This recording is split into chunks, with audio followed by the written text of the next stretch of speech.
Përshëndetje të dashur miqtë e mi, përshëndetje të nderuar ndjekës. Ja ku po ritakohemi sërish me mua Tirona Lilin, pikërisht këtu në kanalin Monitor TV për të komentuar një nga lajmet që në fakt është bërë jashtëzakonisht virale dhe është përfolur shumë. Agron Llakaj do të bëj rikthimin në Top Channel. Unë me thënë të drejtën që parë në përmbledhje e fola pak, por nuk e kam shpjeguar në mënyrë të detajuar dhe nuk e kam dhënë mendimin tim në mënyrë të detajuar për këtë rikthim kaq dinjitos në fakt që po ndodh në televizionin Top Channel. Rikthimet janë gjithmonë rikthime të bujshme, janë gjithmonë rikthime të mrekullueshme, janë gjithmonë rikthime me mesazhe fantastike. Agron Llakaj, një personazh që vërtet ka ditur të na dhurojë humor të jashtëzakonshëm, është pranuar me sinqeritetin e tij, me pastërtinë e tij, me njerëzillikun e tij në shtëpinë e çdo shqiptari. Siç duket, Agron Llakaj dhe roli i tij famshëm Aneja do të rikthehet në portokalli.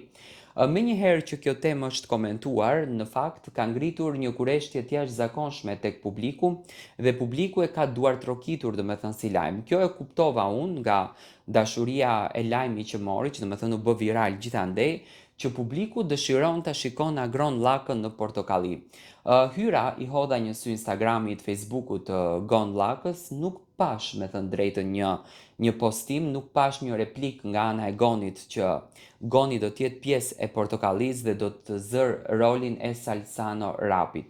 Unë mendoj që Salsano do vazhdon t'jetë pjesë e portokallis, pa marrë parasysh a do t'jetë apo nuk do t'jetë në rolin e moderatorit, ai do vazhdon sepse ka luajtur role shumë interesante, ka luajtur role që vërtet janë pranuar, janë duartrokitur dhe janë dashur tek publiku shqiptar. Do të ishte shumë kënaqësi në qoftë se Goni do të ishte pjesë e portokallis.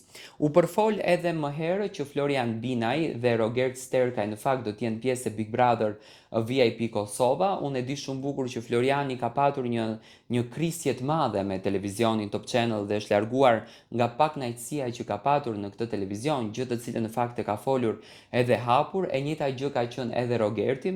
Nëse Rogerti do të bëhet pjesë e Big Brother VIP Kosova, domethënë do të jetë mendoj unë një hakmarrje që Rogerti dëshiron ta çon deri në fund, që sipas Rogertit fitoria ju mor me pa të drejtë në këtë Big Brother dhe ndoshta do tregon një dimension tjetër atje, por mendoj që këto lëvizje janë lëvizje shumë të mirë menduara.